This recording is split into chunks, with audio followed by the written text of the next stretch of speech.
अस्सलाम वालेकुम दोस्तों, इन छठवीं मौसम फकर में खुशामदीद। Chief of army staff general Asim Munir ने कौमी सलामती कमेटी के इजलास से खिताब करते हुए इस बात का ऐलान किया है कि जनाब इस वक्त पाकिस्तान में दहशत गर्दी की जो नई लहर आ रही है, इसमें जनाब पड़ोसी ममालिक का हाथ है। और उन्होंने कौमी सलामती कमेटी के इजलास से खिताब करते हुए इस बात का भी जिक्र किया कि दहशत गर्दी के हालिया वाकयात के ताने बाने अफगानिस्तान से मिलते हैं। चीफ ऑफ आर्मी स्टाफ की तरफ से ये जो खिताब है, जिसके जरिए उन्होंने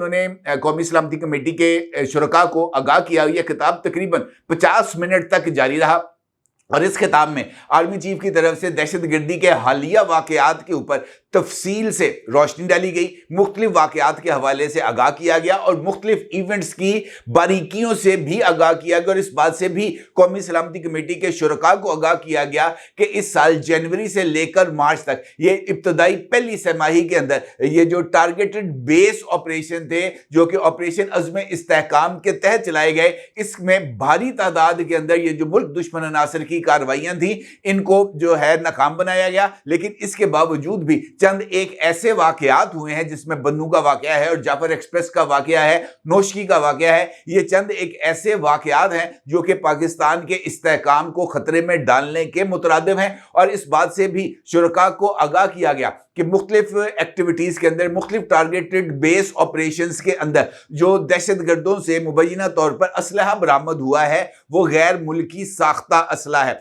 और अमूमी तौर पर यह असला जो है वो नेटो फोर्सेस के ज़ेरे इस्तेमाल रहा है अफगानिस्तान में मुख्तलिफ कार्रवाइयों के दौरान, जब यहाँ पर अमेरिकन और नेटो फोर्सेस तालिबान के खिलाफ ऑपरेशन कर रही थी। तो इसका मतलब यह है कि इस बात का जिक्र किया गया है कि ये जो फितना खारज है, इसको हमारे पड़ोसी ममालिक के साथ उनकी तरफ से ताउन हासिल है। दूसरा जो अहम नुक्ता चीफ ऑफ आर्मी स्टाफ की तरफ से उठाया गया, वो ये था कि जनाब दहशत गर्दी के हवाले से खास तौर पर ये जो प्रोपेगेंडा का मैदान है, इसके जरिए पाकिस्तान को बहुत ज्यादा नुकसान पहुंचाया जा रहा है। चीफ ऑफ आर्मी स्टाफ की तरफ से इस बात का भी जिक्र किया गया कि जनाब ये जो इस वक्त झूठ फैलाने का जो एक मुकाबला चला हुआ है, इसमें पाकिस्तान के कुछ नौजवान भी मुलव्वस हैं, लेकिन खास तौर पर मुल्क दुश्मन अनासर जो कि बैरून मुल्क से ऑपरेट कर रहे हैं, वो भी इस सारी सूरत हाल के अंदर मुलव्वस पाए जा रहे हैं। उन्होंने इस बात का जिक्र भी किया है, ज़राए ने इस बात का इंकिशाफ किया है कि उन्होंने इस इजलास से खिताब के दौरान कुछ सख्त बातें भी की हैं। उन्होंने पाकिस्तान की मजमूई सूरत हाल में जो कुछ सियासी अनासर की तरफ से या सियासी अनासर के भेस के अंदर जो मुख्तलिफ क़ुव्वतें यहाँ पर सरगर्म हैं, उनका जिक्र किया और उनको मुखातब करते हुए कहा कि वो लोग जो ये समझते हैं कि इन लोगों के दिलों के अंदर क्या है या वो क्या करना चाहते हैं, उनके इग़राज़ व मकासद क्या हैं, उससे पाकिस्तान की रियासत बखूबी आगाह है। कोई इस गलत फहमी में ना रहे कि जनाब उनको खुली छुट्टी मिलेगी, किसी को किसी तरह की कोई खुली छुट्टी नहीं मिलेगी। बताया जा रहा है कि 50 मिनट तक जो तुंदो तेज खिताब किया चीफ ऑफ आर्मी स्टाफ ने, खास तौर पर बहुत सारे वाकयात का उन्होंने जिक्र किया और उसके ऊपर उन्होंने गमो गुस्से का इजहार भी किया। सख्त तरीन ख़ास मौके पर, जिस तरह मुझे ऐसे लगता है जैसे 9 मई का वाक़या है या 26 नवंबर का वाक़या है, इस तरह के जो वाक़यात जब रियासत के ऊपर अटैक किए गए थे सियासी अनासर की तरफ से, उसका भी जो है वो बताने का मकसद ये था कि शायद इसका भी नोटिस लिया गया है। और जो ज़राए थे उन्होंने इस बात का जिक्र किया है कि कुछ मामलात के ऊपर आर्मी चीफ जो हैं वो सख्त बरहम नज़र आए और उन्होंने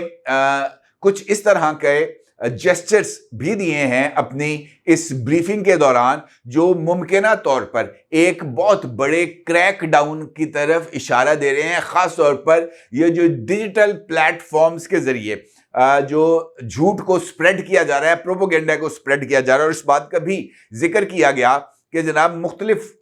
जो रियासती इदारे हैं, उनके ज़रिए ये जो फितना फैलाने वाले अनासर हैं, इनकी हौसला अफजाई की जा रही है, जो कि रियासत के लिए किसी भी तौर पर इसको बर्दाश्त नहीं किया जा सकता। 50 मिनट तक खिताब किया आर्मी चीफ ने, उसके बाद नमाज का वक्फा हुआ है। नमाज के वक्फे के बाद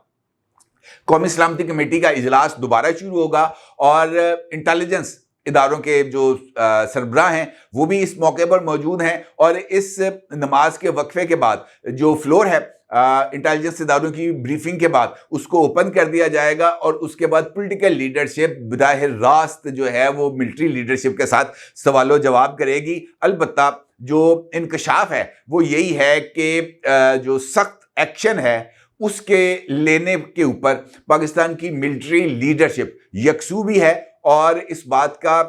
جو ہے نا اس بات پر برہم بھی ہے کہ پاکستان کے اندر رہنے والے، پاکستان کا کھانے والے، پاکستان کے نام پر حکومتیں کرنے والے، پاکستان کے نام پر ہر طرح کی جو ہے نا وہ سہولتیں حاصل کرنے والے، جب وقت آتا ہے ان سے ریاست کے حوالے سے ذمہ داریوں کو ادا کرنے کا، تو وہ اس وقت جو ہے وہ رائے فرار اختیار کرتے ہیں۔ اور اس حوالے سے بتایا جا رہا ہے کہ کسی کے ساتھ اب جو نرمی ہے وہ شاید نہیں برتی جائے گی۔ یہ ایک پیغام ہے، میرا خیال ہے کہ اسی ایک پیغام کو جو ہے وہ اگر درست انداز میں سمجھ لیا جائے تو کافی بہتر ہو سکتا ہے۔ اپنی رائے ضرور اظہار کیجیے گا۔ آپ کا بہت شکریہ۔ اللہ حافظ۔